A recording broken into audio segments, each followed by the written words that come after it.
İcazə verin sizdən bir şey soruşum. Əgər cənnətə düşmək həqiqətən də bizim nə qədər yaxşı olmağımızdan asılı idisə, bunu necə dəqiq bilə bilərik? Bəzi günlərdə özümüzü yaxşı hiss edirik. Amma digər günlərdə o qədər də çox deyil. Həmişə qeyri-müəyyənlik var.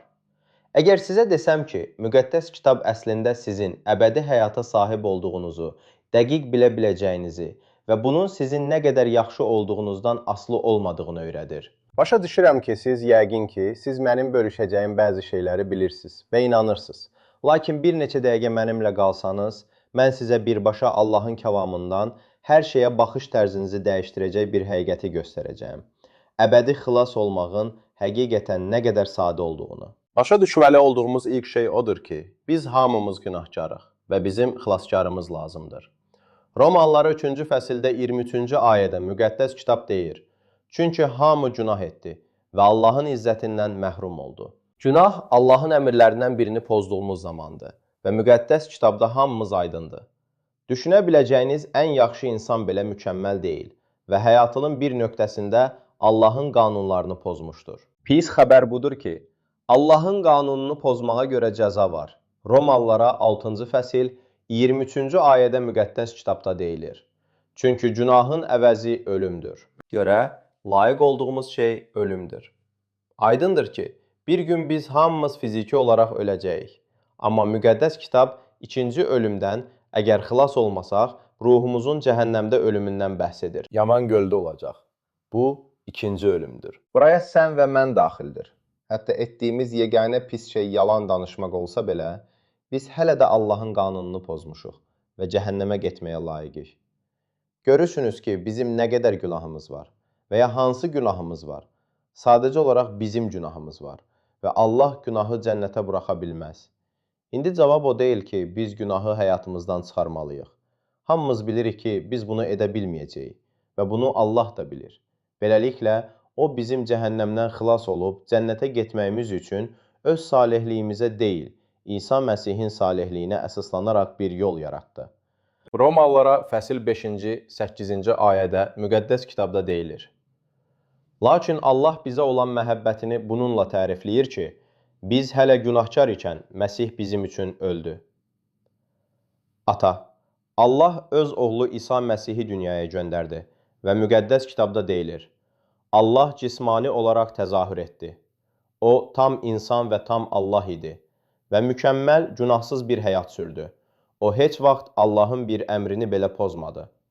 Bizim yaşaya bilmədiyimiz həyatı, cənnətə getmək üçün yaşamalı olduğumuz həyatı yaşadı. Sonra o, bizim günahlarımıza görə çarmıqda öldü.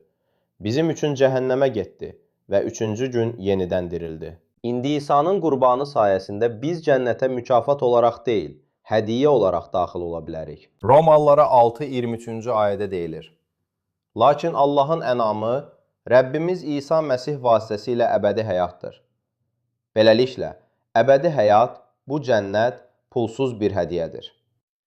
Efeslilərə 2-ci fəslin 8-ci və 9-cu ayələrində müqəddəs kitabda deyilir. Çünki lütf sayəsində imanla xilas oldunuz və bu özünüzdən deyil, bu Allahın ənamıdır. İşlərlə deyil, heç kim öyünməsin. Əvvəllər inanırdım ki, cənnət mənim etməyə çalışdığım yaxşı işlərin, Allaha xidmətimin və düzgün yaşamaq üçün göstərdiyim səylərin mükafatıdır. Həqiqət budur ki, xilas olmaq üçün özümə güvənirdim. Yaxşı əməllərimin mənə cənnətdə yer qazandıracağını ümid edirdim. Problem bu idi. İsa mənim xilaskarım deyildi.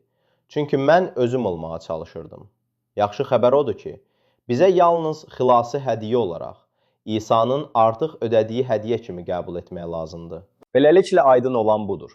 Biz cəhənnəmə gedən yolda günahkarıq. Lakin İsa bizim günahlarımız üçün öldü, dəfn edildi və yenidən dirildi.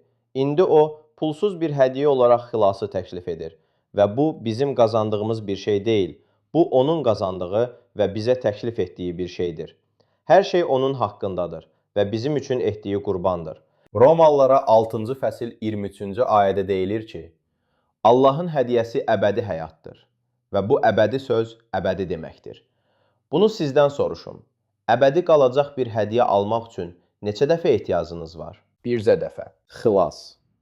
Bir dəfəlik baş verən hadisədir ki, Biz ona bizi xilas edəcəyinə inanırıq və o bizə əbədi həyat verir.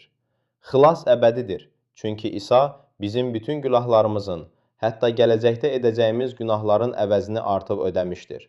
Onlar artıq ödənilmişdir.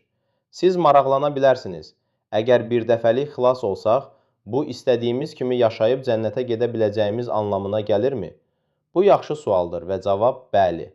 Çünki xilas olanda biz Allahın övladı oluruq. Beləliklə, bu biliklə əbədi olaraq xilas olduğumu və Allahın övladı olduğumu bilərək, əgər onun əmrlərini və günahını pozsam, o məni burada yer üzündə islah edəcək. Amma heç vaxt ruhumu cəhənnəmə göndərməyəcək. Çünki o, mənim xilaskarım və atamdır. Qurtuluş asandır. Bu, İsa'nın ödədiyi pulsuz bir hədiyyədir. Lakin xilasdan sonra Allahla gəzməyimiz hər hansı bir əlaqə kimi iş aparır. Lakin onlar ayrıdır. Sən xilas ola və Allahla pis münasibət qura bilərsən, amma yenə də onun övladısan. Bunun nə üçün vacib olması ondan ibarətdir ki, əgər mən hər hansı səbəbdən xilası itirə biləcəyimə inanıramsa, əslində inandığım şey budur ki, mənim xilasım İsa'dan və onun bitmiş işindən deyil, məndən asılıdır. Yəni, mən İsa'ya deyil, özümə güvənirəm. Mən xilasın əbədi olduğuna inandığım zaman, bu mənim imanımın İsa'nın qurbanına 100% olduğunu və bunun məni xilas etmək üçün kifayət etdiyini göstərir. Bunun ya özümüzə, ya da İsa'ya cənnətə girəcəyimizə inandığımız hər şeylə əlaqəsi var. Buna görə də həvarilərin işləri 16-cı, 30 və 31-ci ayələrdə müqəddəs kitabda deyilir və onları çıxarıb dedilər, Cənablar, xilas olmaq üçün mən nə etməliyəm? Onlar dedilər, Rəbb İsa Məsihə inanın, siz də, eviniz də xilas olacaq. Diqqət yetirin ki, xilas olmaq üçün etməli olduğumuz yeganə şey inanmaqdır. 16. Yəhyada İsa dedi, çünki Allah dünyanı elə sevdi ki, yeganə oğlunu verdi. Ona iman edən hər kəs həlak olmasın, əbədi həyata malik olsun. Yaxşı, mən artıq İsa'ya inanıram deyə bilərsiniz. Və mən şübhə etmirəm ki, sizin Allaha inanırsınız və İncildəki şeylərə inanırsınız. Ancaq İsa haqqında şeylərə inanmaq və xilas üçün yalnız ona güvənmək iki fərqli şeydir. Əvvəllər cənnətin əməllərinizə əsaslanan bir mükafat olduğuna və ya xilasınızı itirə biləcəyinizə inandığınız zaman, nəticədə xilas olmaq üçün İsa'ya deyil, özünüzə güvənirdiniz.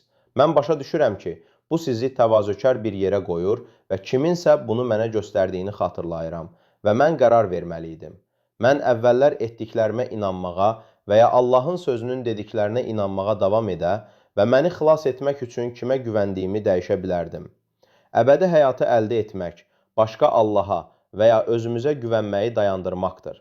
Nə vaxtsa cənnətə yolumuzu qazanmaq üçün kifayət qədər yaxşı olacağımızı və yalnız İsa Məsihin ölümünə, dəfn edilməsinə və dirilməsinə tamamilə arxalanacağımızı düşünməkdən ibarətdir.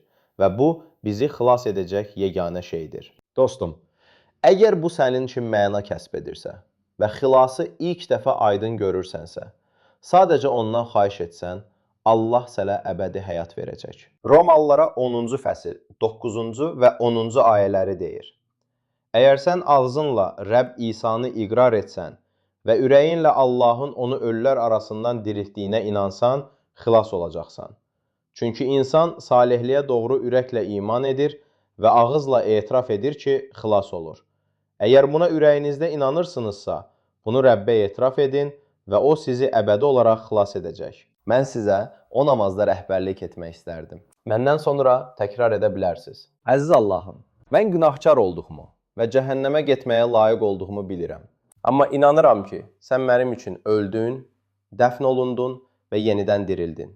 Xahiş edirəm, məni əbədi olaraq xilas edin və mənə əbədi həyat hədiyyə edin. Mən yalnız sənə güvənirəm və artıq öz yaxşı əməllərimdə deyil. Sağ ol İsa. Amin.